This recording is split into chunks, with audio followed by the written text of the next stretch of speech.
जय हिंद आप सभी को। मैं लीडरशिप एंड मोटिवेशन की क्लास लिया था और उसमें मैं सारी चीज़ बता दिया। मुझे ऐसा लग रहा था कि शायद वो चैप्टर समाप्त हो गया, क्योंकि अब मुझे मालूम नहीं, क्योंकि इसके पहले जितने भी मैंने चैप्टर अपना नोट्स में लिखा था वो चैप्टर वाइज लिखा था, मगर अब टॉपिक वाइज लिखा हूँ। तो एक टॉपिक है ह्यूमन रिसोर्स मैनेजमेंट। ये बहुत इंपॉर्टेंट टॉपिक है। आज का जो बेसिकली वीडियो इसके बारे में बनाएंगे और इसके बाद हम अगला चैप्टर जो हमारा वर्क एंड कल्चर उसको देखेंगे। तो विदाउट वेस्ट योर टाइम हम अपने वीडियो को स्टार्ट करते हैं। वीडियो का टॉपिक आप जान गए, ह्यूमन रिसोर्स मैनेजमेंट हमारा टॉपिक है। क्या होता है, कैसे होता है, सब चीज़ बताऊंगा। IMAD पॉलिटेक्निक 5th सेमेस्टर का सिलेबस का हिस्सा है, सभी आप जान ही रहे हो, तो चल रहे हैं। तो इसका क्वेश्चन है कि मानव संसाधन प्रबंधन के उद्देश्यों की विवेचना करें। विवेचना का मतलब ये होता है जिसे आप उनके बारे में बताएं भाई क्या होता है। तो देखिए, ह्यूमन रिसोर्स मैनेजमेंट क्या होता है? किसी संगठन के संसाधनों को मैनेज करने की कला और विज्ञान को ही प्रबंधन कहते हैं। जैसे मान लीजिए कोई संगठन है, उस संगठन को आप मैनेज कर रहे हो, तो मैनेज करने की कला और विज्ञान जो होता है उसे ही ह्यूमन रिसोर्स मैनेजमेंट कहते हैं, या उसी को ही प्रबंधन कहते हैं। अब जो इसके मैनेजमेंट होते हैं, इसके कई मैनेजमेंट के प्रकार होते हैं, कई लेवल होते हैं। तो वही लिखा है, लेवल्स ऑफ मैनेजमेंट। पहला क्या होता है, प्रबंधन के 3 स्तर होते हैं। नंबर 1 क्या होता है, टॉप लेवल मैनेजमेंट, यानी जो एकदम अपर क्लास का मैनेजमेंट होता है वो मैनेजमेंट। दूसरा क्या होता है, मिडिल लेवल मैनेजमेंट। थर्ड क्या होता है, लोअर लेवल मैनेजमेंट, जिसे जो वर्क प्लेस पे होता है, जहाँ पे वर्क चलता है वो मैनेजमेंट है। मिडिल वाला होता है जो उन सभी वर्कर को कंट्रोल करता है, वो मैनेजमेंट है। और जो भाई होता है अपर लेवल, उसमें आप ये कह सकते हो कि CEO वगैरह लेवल का जो मैनेजमेंट होता है उसको कहते हैं। जो कंपनी की दिशा और दशा को निर्धारित करे उसको कहते हैं टॉप लेवल मैनेजमेंट।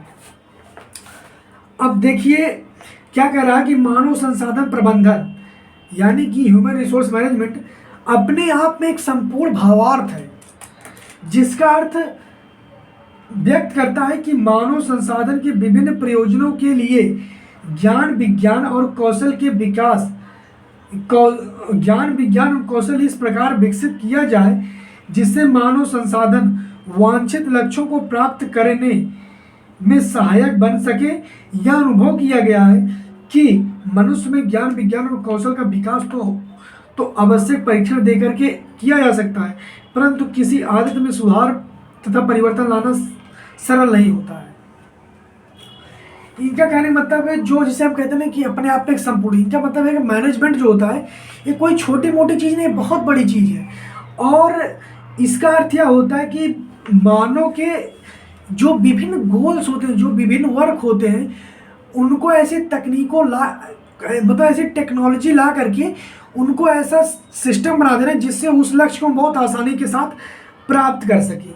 तो वही कह रहा है कि विज्ञान और कौशल इस प्रकार विकसित किया जाए, यानी कि टेक्नोलॉजी और स्किल इस प्रकार विकसित किया जाए जिससे मानव संसाधन वांछित लक्ष्यों की प्राप्ति बड़ी सरलता के साथ कर सके, जिससे मानव संसाधन वांछित लक्ष्यों को प्राप्त करने में सहायक बन सके। यह अनुभव किया गया है कि मनुष्य में ज्ञान विज्ञान और कौशल का विकास, मतलब ये भी कहा जा रहा है कि जो मैनेजमेंट होता है, आप मैनेजमेंट के द्वारा होता क्या है ना, कि जैसे अगर किसी व्यक्ति में किसी स्किल की कमी है आप उसको दे सकते हो, उस क्वालिटी का विकास भी कर सकते हो, लेकिन यदि किसी व्यक्ति में कोई आदत पड़ गई है तो उस आदत में सुधार लाना थोड़ा मतलब कठिन चीज़ होता है।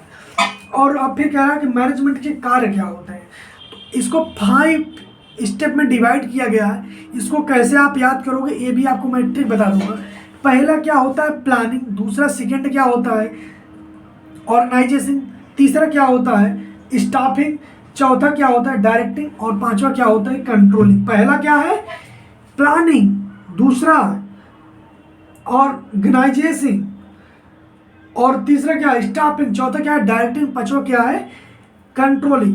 फार्मूला क्या है, कैसे याद करेंगे सबका नाम, POSDC।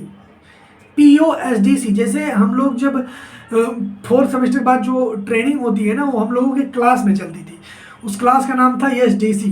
तो हम ऐसे ही याद कर लिए, POSDC। PO का मतलब क्या हुआ, प्लानिंग। O का मतलब क्या हुआ, ऑर्गेनाइजेशन। S का मतलब क्या हुआ, स्टाफिंग। डी का मतलब क्या हुआ, डायरेक्टिंग। सी का मतलब क्या हुआ, कंट्रोलिंग। POSDC तो होता है प्रबंधन की कार्य। अब प्लानिंग में आप कह सकते हो कि कार्य क्या करना है, कैसे करना है, कौन करेगा, इन सब का निर्णय लेते हैं। अब आप बना के लिख सकते हो।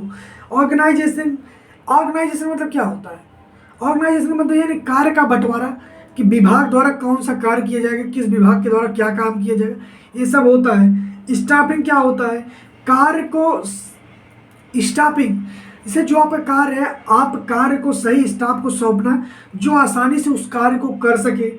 डायरेक्टिंग क्या होता है, व्यक्ति को कार्य करने के लिए निर्देशित एवं प्रेरित करता है। जो ये होता है डायरेक्टिंग, ये व्यक्ति को कार्य करने के डायरेक्ट देता है, डायरेक्टर है, निर्देश देता है।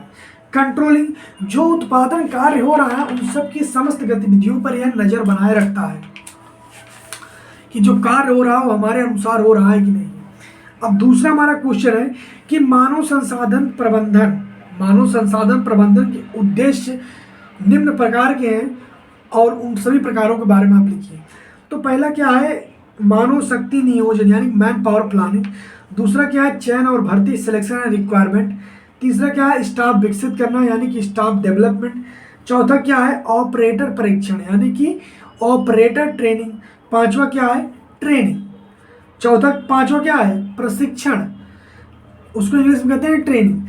अब देखिए मैन पावर का मतलब क्या होता है, मैन पावर प्लानिंग आप सभी जानते हो। Man power human resource management के लक्ष्यों की ओर बढ़ने का पहला कदम होता है।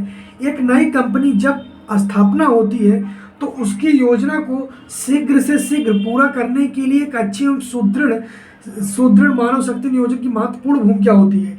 पुरानी चली आ रही कंपनियों में जनशक्ति नियोजन की आवश्यकता तब तक होती है जब उसके काम का विस्तार करना होता है, उनके कार्य की एकरूपता को बढ़ा करके विविधता लानी हो, तब होता है मानव शक्ति नियोजन की आवश्यकता। इसके बाद क्या कह रहा है, रिक्वायरमेंट। आप सभी जानते हो रिक्वायरमेंट, दूसरा क्या है, रिक्वायरमेंट, चयन और रिक्वायरमेंट। तो पहला हम चयन जान लेते हैं। तो चयन का मतलब क्या होता है, चयन प्रक्रिया का एक ऐसा औजार है जिसके द्वारा प्रबंधन कुशल योग्य तथा अकुशल अयोग्य कर्मचारियों में भेदभाव कर लेता है। इसके द्वारा हम स्क्रीनिंग, शॉर्ट, इंटरव्यू, टेस्ट आदि विभिन्न प्रक्रियाएं अपनाते हैं। और यह दो प्रकार के होता है, एक भौतिक जैसा कि हम कह सकते हैं अच्छा स्वास्थ्य हो, ऊंचाई, चौड़ाई, भार, दृष्टि। इसके बाद ये होता है।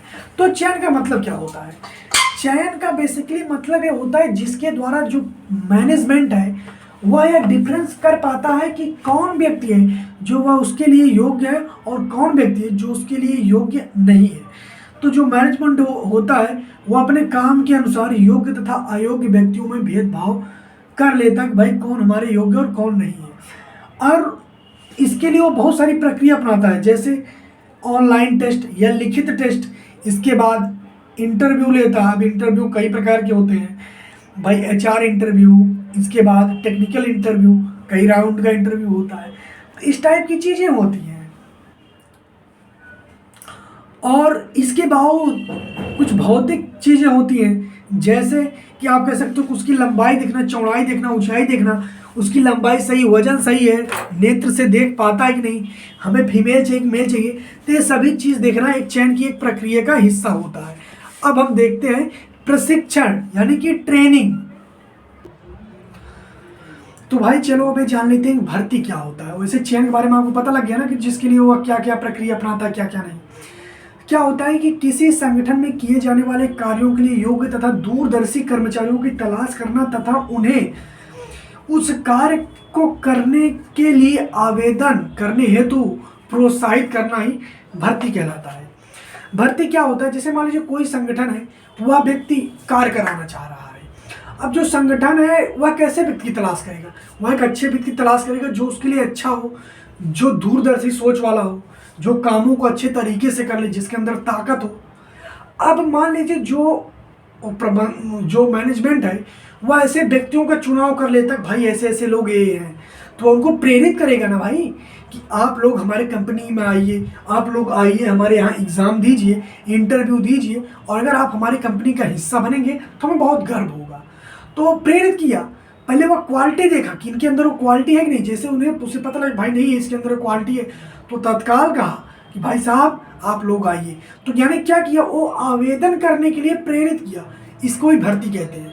तो भर्ती समझ रहे, किसी संगठन में किए जाने वाले कार्यों के लिए योग्य एवं दूरदर्शी कर्मचारियों की तलाश करना तथा उन्हें उस कंपनी में कार्य करने के लिए आवेदन करने हेतु प्रेरित करना भर्ती कहलाता है। अब देखिए क्या होता है, तीसरी प्रक्रिया क्या है, प्रशिक्षण। प्रशिक्षण देखिए क्या होता है, हम जानते हैं कि शिक्षित तथा प्रशिक्षित, हम जानते हैं कि शिक्षित तथा प्रशिक्षित कर्मचारी ही किसी कंपनी, संगठन या किसी भी चीज का विकास करने में महत्वपूर्ण भूमिका निभाते हैं। अतः आवश्यक है कि संगठन में प्रत्येक कर्मचारी शिक्षित तथा प्रशिक्षित हो, तभी संगठन अपने उद्देश्यों की पूर्ति कर पाएगा। वही चीज है ना, देखिए भाई कोई देश हो, प्रदेश हो, इंडस्ट्री हो, गांव हो, देहात हो, कुछ भी हो, उसका विकास कौन करते हैं, शिक्षित लोग करते हैं। और अगर मान लीजिए उनके उस पास शिक्षा कम है, लेकिन ऐसे लोग जिनके पास स्किल है, तो यानी शिक्षित और प्रशिक्षित यही दो लोग ही विकास में महत्वपूर्ण भूमिका निभाते हैं। अतः आवश्यक है कि आप किसी भी फील्ड में काम करें, किसी भी फील्ड में काम करें, शिक्षित तथा प्रशिक्षित कर्मचारी हो, तभी जो आपका संगठन, जो आपकी कंपनी, जो आपका गांव, जो आपका घर है, वो अपने उद्देश्यों की पूर्ति कर पाएगा। नहीं तो ऐसे लोग हैं तो वैसे आपका लक्ष्य भी रह पाएगा, वो पूर्ण नहीं होगा। अब देखिए क्या है, प्रशिक्षण के विस्तार के वर्णन कीजिए। अभी कह रहा है जो प्रशिक्षण है, जो ट्रेनिंग है, इसका विस्तार से वर्णन कीजिए। तो देखिए प्रशिक्षण का जो वर्णन होता है मेरे भाई ना, वो कई प्रकार, 4-5 प्रकार से कर सकते हैं। नंबर 1 क्या होता है, समय सारणी, टाइम टेबल। समय सारणी मतलब क्या होता है, टाइम टेबल। टाइम टेबल का मतलब आप समझिए यहाँ पे कि प्रशिक्षण की क्रियाविधि के प्रारंभ करने से लेकर के समयबद्ध प्रशिक्षण तालिका बनाई जाती है, जिसकी सहायता से व्यक्ति एक सुनियोजित ढंग से प्रभावी प्रशिक्षण प्रदान करना बहुत आसान हो जाता है। आप समझिए, आप कॉलेज जा रहे हो, स्कूल जा रहे हो, तो क्या हुआ, वहाँ पे आपको एक प्रकार से प्रशिक्षित किया जा रहा है। आप प्रशिक्षित ना करके आपको स्टडी दिया जा रहा है, तो जो स्टडी दिया जा रहा है उसका प्रॉपर एक टाइमिंग बना है, समय सारणी बनी है, टाइम टेबल बना है कि भाई इतने बजे तक ये क्लास चलेगी, इसके बाद केमिस्ट्री, इसके बाद फिजिक्स, इसके बाद मैथ, इसके बाद टॉम, इसके बाद मैथ, इसके बाद इंजीनियरिंग, ड्राइंग, जो भी है इस टाइप से चलेगी। तो ये चीज़ क्या होगा, समयबद्ध हो गया। अभी नहीं तो आप जाएं तो पता लगे नहीं आज यार आज पहले क्लास चल जाएगा IMED का, फिर पता लगे नहीं भाई कल चल, अब इसके बाद यार क्या चले, इसके बाद पता लगे तुम कहोगे नहीं चल रहे हो, मोस चला दे, मोस वाले सर कहेंगे नहीं भैया अब तुम मैं जा रहा कहूँगा, इससे आपका टाइम वेस्ट हुआ। तो यही होता है टाइम टेबल का महत्व, एक क्रमबद्ध तरीके से काम किया जाता है। दूसरा क्या होता है, कार्य का विभाजन। अब आप जानते हो कि प्रशिक्षण कार्य क्या है, कैसे होगा, प्रशिक्षण कार्य क्या है, कैसे होगा, कौन करेगा, कौन सिखाएगा, यह पहले से सुनिश्चित किया जाता है और प्रत्येक व्यक्ति का यह विभाजन कर दिया जाता है कि भाई साहब यही वो व्यक्ति है जो आपको कार्य सिखाएगा, क्या कार्य होना है वो भी आपको पता लगेगा। तो क्या होता है, कार्य का विभाजन, यानी कि आप जब ट्रेनिंग करते हो तो वहाँ पर प्रत्येक व्यक्ति का कार्य होता है कि प्रत्येक को एक एक कार्य दिया जाता है। तो वही हो गया कार्य का विभाजन, डिस्ट्रीब्यूशन ऑफ वर्क। इसके बाद क्या है, क्रमबद्ध जानकारी। अब जैसे मान लीजिए आप कहीं पे ट्रेनिंग कर रहे हो, तो क्रमबद्ध का मतलब क्या हुआ, सिस्टमैटिक नॉलेज। अब ऐसा नहीं है कि आप कोई चीज़ पढ़ रहे हो, पहले आपको लास्ट चैप्टर पढ़ा दे फिर एक पहला। भाई जब तक आपको गिनती का एहसास नहीं होगा तब तक आप संख्या के बारे में थोड़ी जान पाओगे। तो वही चीज़ होती है, यानी जो भी आपको नॉलेज दिया जाता है वहाँ पे ना, वो एक सिस्टमैटिक तरीका होता है, उसी के अकॉर्डिंग आपको नॉलेज वहाँ पे दिया जाता है। तो वही चीज़ कह रहे हैं, किसी कर्मचारी के प्रशिक्षण संबंधी जानकारी एक ही दिन में बताने से उसका समझ में कुछ भी नहीं आएगा, बल्कि वो सारी चीज़ भूल जाएगा, भ्रमित हो जाएगा। इसलिए आवश्यक है कि समस्त जानकारी क्रमबद्ध तरीके से धीरे धीरे उसे दिया जाए। ये चीज़ होती है। तीसरा हो गया क्रम, पहला हो गया क्या, समय सारणी, दूसरा हो गया डिस्ट्रीब्यूशन ऑफ, और तीसरा हो गया सिस्टमैटिक नॉलेज, चौथा क्या हो गया, पर्सनल टच। ये कह रहा है कि पर्सनल टच मतलब क्या होता है, व्यक्तिगत स्पर्श। प्रभावी प्रशिक्षण के लिए आवश्यक है कि जो स्टूडेंट है वह ट्रेनर के साथ अपना लगाव महसूस करे, और अगर उसे कोई चीज़ समझ में ना आए तो वह उन दोनों का, स्टूडेंट एंड टीचर का रिलेशन इस टाइप से हो कि स्टूडेंट बिना सोचे समझे धाक से पूछे सर ये वाला कन्फ्यूजन आप इसको दूर कर दीजिए। तो ये चीज़ें होनी चाहिए। ये कब हो पाएगा, जब उन दोनों के बीच में एक अच्छा रिलेशन होगा। तो यहाँ पे यही चीज़ कह रहे हैं कि भाई एक अच्छा रिलेशन होना चाहिए। मतलब बिना कुछ सोचे समझे पूछ ले। तो व्यक्तिगत स्तर से मतलब समझ लिए ना कि स्टूडेंट और ट्रेनर के बीच में एक अच्छा रिलेशन हो चाहिए। अगर उसे कहीं पर भी कोई चीज़ में डाउट आ रहा है तो वो तुरंत पूछ ले, इस टाइप का रिलेशन हो चाहिए। इसके बाद क्या है, गतिविधियों पर ध्यान देना, एक्शन ऑन एक्टिविटीज़।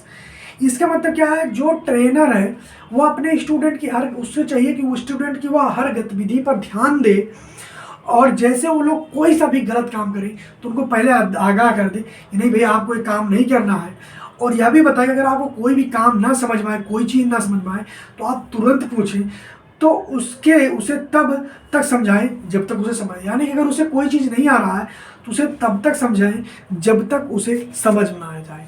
तो ये था जो चीज़ छूट गया था, मुझे नहीं लगता कि किस चैप्टर का भाई, क्योंकि अब इसके बाद मैं चैप्टर वाइज नहीं लिखा हूँ, तो ये चीज़ आप समझ लीजिएगा।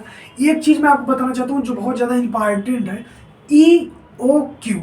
EOQ economical order quantities. EOQ मितव्यापी आदेश मात्रा क्या होता है? वह आदेश मात्रा जो इन्वेंट्री प्रबंधन की कुल लागत को न्यूनतम करता है उसे EOQ कहते हैं। इसका मतलब समझ लीजिए कि, एक मिनट रुकिए, थोड़ा सा मैं इसे आगे कर दूं।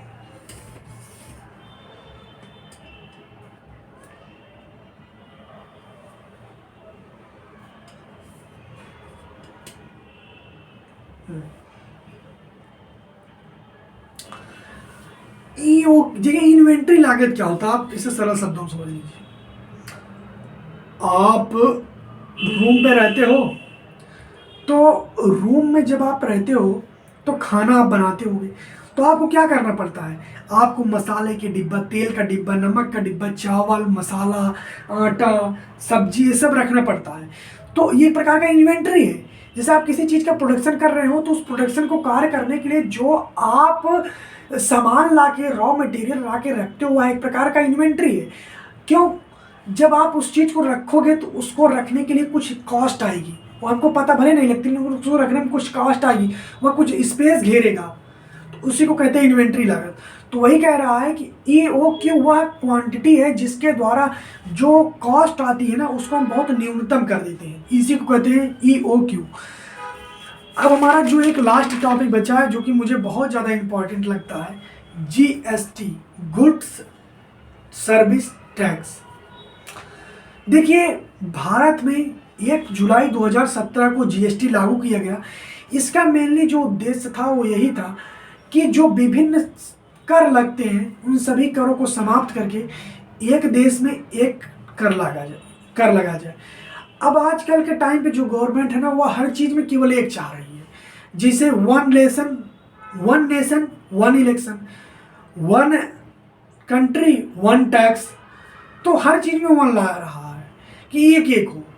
ऐसा आप कई सारी योजनाएं देख रहे हो जिसमें एक लाया जा रहा है, वन नेशन वन इलेक्शन। आने वाले टाइम में विचार है कि एक देश में केवल एक ही बार चुनाव होगा, प्रधानमंत्री और मुख्यमंत्री के लिए अलग नहीं होगा। तो सरकार इसके बारे में योजनाएं बना रही है। तो वही चीज़ें, इसीलिए सरकार ने GST लागू किया कि एक देश में एक ही टैक्स प्रक्रिया हो। नहीं तो पहले क्या होता था, व्यक्ति को राज्य सरकार के लिए देना पड़ता था, फिर केंद्र का, तो इससे व्यक्ति को दिक्कत होती।